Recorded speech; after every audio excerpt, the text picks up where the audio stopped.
అందరికీ నమస్కారం. నా పేరు Noma Sudheer. Welcome to my channel. ఈ రోజున ప్రపంచవ్యాప్తంగా అనేక్యతే రారాజై కూర్చుంది. దాని వలన జరిగే భయంకర పరిణామాలు ఏమిటో ప్రస్తుతం మనం చూస్తూనే ఉన్నాం.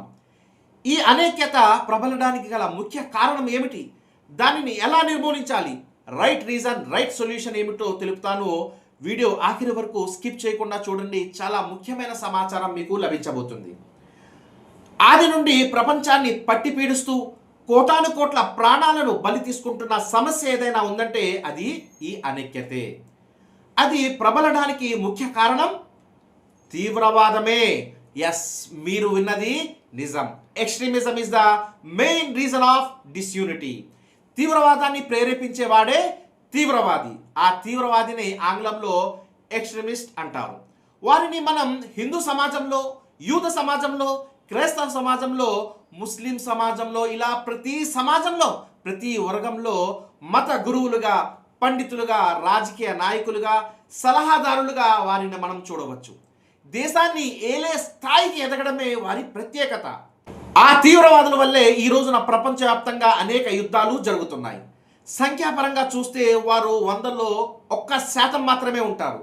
ఆ 1% తీవ్రవాదులే మిగతా 99% సామాన్య ప్రజల్ని ఇరకాటంలో పెట్టి తీవ్రమైన ఇబ్బందులకు గురి చేస్తుంటారు. ఈ రోజున ఇరాన్ వర్సెస్ ఇజ్రాయిల్, అమెరికా మధ్య జరుగుతున్న వారికి కారణం కూడా ఆ తీవ్రవాదులే. వారి మధ్యనే కాదు, ప్రపంచంలో ఏ దేశాల మధ్య యుద్ధం జరిగినా కారణం ఆ తీవ్రవాదులే అయి ఉంటారు తప్ప ఇతర ఏ కారణాలు ఉండవు. అదేలాగో వివరిస్తాను, జాగ్రత్తగా వినండి.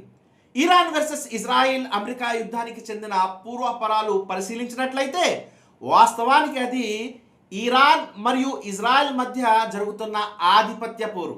అయితే ఇందులో ఇజ్రాయెల్కి అమెరికా మద్దతు ఇస్తుంది. అమెరికా ఇజ్రాయెల్కి ఎందుకు మద్దతు ఇస్తుందన్నది ఒక సపరేట్ అంశం. ఆ అంశం గురించి మరొక వీడియోలో మాట్లాడుతాను. ఈ వీడియోలో మటుకు ఈ యుద్ధాలు జరగడానికి ఏకైక కారణం, ఏకైక పరిష్కారం ఏమిటి అనే అంశమే మాట్లాడుతాను. చాలా ముఖ్యమైన సమాచారం మీకు ఈ వీడియో ద్వారా లభిస్తుంది. వీడియోని స్కిప్ చేయకుండా ఆఖరి వరకు చూడండి. ముందుగా ఇజ్రాయెల్ దేశ చరిత్ర గురించి మనం మాట్లాడుకున్నట్లయితే, చరిత్రలో ఎక్కువ లోతులో నేను వెళ్ళను, మెయిన్ అంశాలు మాత్రమే మాట్లాడతాను. ఇజ్రాయెల్ దేశ వివాదం ఏదైతే ఉందో అది ఈనాటిది కాదు. అది సుమారు 2400 సంవత్సరాల క్రితం నాడే మొదలైంది. ముందుగా ఈ వివాదం మొదలైంది యూద మరియు క్రైస్తవ వర్గాల మధ్యన, యూద మరియు ముస్లింల మధ్యన కాదు. దరిదాపు 1100 సంవత్సరాల వరకు యూద మరియు క్రైస్తవుల మధ్యన సాగిన వివాదం ఆ తరువాత కొంతమంది ముస్లిం తీవ్రవాదుల కారణంగా, కొంతమంది యూద తీవ్రవాదుల పన్నాగంతో గత 13 సంవత్సరాల నుండి యూద మరియు ముస్లిం వివాదంగా మారిపోయింది. 1948 తర్వాత ఇజ్రాయెల్ వర్సెస్ పలస్తీనా యుద్ధంగా మారిపోయి ఇప్పటికీ కొనసాగుతూనే ఉంది.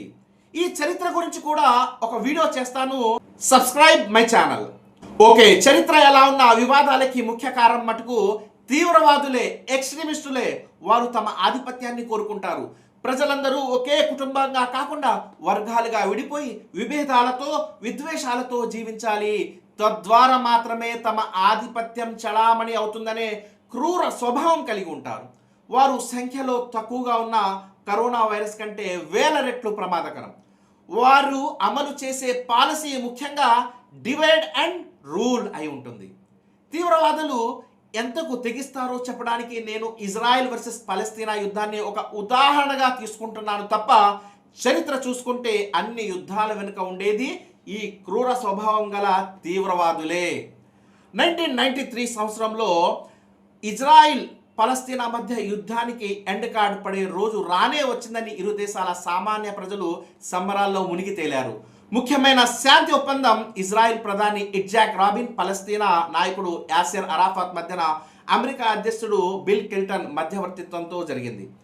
18% భూభాగాన్ని పలస్తీనా ఆధ్వర్యంలో ఉండేలా, 22% భూభాగం సంయుక్తంగా, మిగిలిన 60% భూభాగాన్ని ఇజ్రాయిల్ ఆధ్వర్యంలో ఉండేలా శాంతి ఒప్పందం కుదిరింది. అంతా బాగుంది, సమస్య తొలగిపోయిందని తేరుకునే లోపు ఇరు దేశాల సామాన్య ప్రజలపై మళ్ళీ అదే తీవ్రవాది పిడుగు వచ్చి పడింది. అదే ఇజ్రాయిల్ ప్రధాని ఇట్జాక్ రాబిన్ హత్య. చేసింది ఈగల్ అమీర్ అనే యూద తీవ్రవాది. అతను పలస్తీనాకి 18% భూభాగాన్ని ఇవ్వడాన్ని వ్యతిరేకిస్తూ ఈ హత్యకు పాల్పడ్డానని ఒప్పుకోవడం జరిగింది. తర్వాత పలస్తీనాలో యాసిర్ అరాఫాత్ని విషమిచ్చి చంపడం జరిగింది. అతను ముస్లిం అయినప్పటికీ అతని భార్య యూదురాలు. సుమారు 2400 సంవత్సరాల నుండి రక్తమోడుతున్న భూభాగంపై శాంతి వికసించడాన్ని ఓర్వలేకపోయారు ఈ పాపిష్టి యూదా ముస్లిం తీవ్రవాదులు. ఇలా ఎక్కడైనా యుద్ధం పరిష్కార స్థాయికి చేరుకుంటుంది అనే లోపు ఈ తీవ్రవాదులు విజృంభించడం మొదలు పెడతారు. ఇదే వారి ప్రత్యేకత.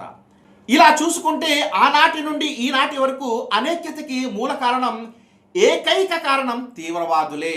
వారు లోపల తోడేలు వలె ఉంటూ పైకి మాత్రం గొర్రె చర్మాన్ని కప్పుకొని మత పండితులుగా, రాజకీయ నాయకులుగా, సలహాదారులుగా తదితర ఉన్నత స్థాయిలో ఉంటూ తమ పని కానిస్తూ ఉంటారు. అయితే అంతిమంగా సమస్యకి ఏకైక కారణం తీవ్రవాదమే, ఎక్స్ట్రీమిజం అని మనం తెలుసుకున్నాం. ఇక ఏకైక పరిష్కారం ఏమిటి అనేది మనం పరిశీలిద్దాం. పరిష్కారం అనేది చాలా ముఖ్యమైన అంశం. జస్ట్ కొన్ని నిమిషాలు మాత్రమే నా వీడియో మిగిలి ఉంది, జాగ్రత్తగా గమనించండి. ఐకమత్యమే మహాబలం, కలిసి ఉంటే కలదు సుఖం అనే కొటేషన్స్ మనం వింటూ ఉంటాం. విని వాటిని వదిలేస్తూ ఉంటాం. వాస్తవానికి అవి పవర్ఫుల్ వర్డ్స్. రెవల్యూషన్ తీసుకురాగల పవర్ ఆ వర్డ్స్కి ఉంది. కానీ దురదృష్టకరం ఏమిటంటే మనం వాటిని అమలు చేయడానికి ప్రయత్నించము. ఆ ధోరణే తీవ్రవాదులకి కలిసి వస్తుంది. వాటిని మనం అమలు చేయకూడదనేదే వారి ఆశ. 2, సహజీవనం అంటే కలిసి జీవించడం. కుల, మత, వర్ణ, వర్గ భేదాలు లేకుండా అందరం కలిసికట్టుగా వసుదైక కుటుంబంలా కలిసి జీవించగలగాలి. తద్వారా తీవ్రవాదుల పన్నాగాలను విచ్ఛిన్నం చేయవచ్చు మరియు వారి ఆటలు సాగకుండా కట్టడి చేయవచ్చు. 3, సర్దుబాటు. చాలా చిన్న పదంగా మీకు అనిపించవచ్చు, కానీ ఈ పదానికి ప్రపంచాన్ని శాంతిమయం చేసే శక్తి ఉంది. అనేక వ్యవస్థల్ని, కుటుంబాలను నడిపిస్తుంది.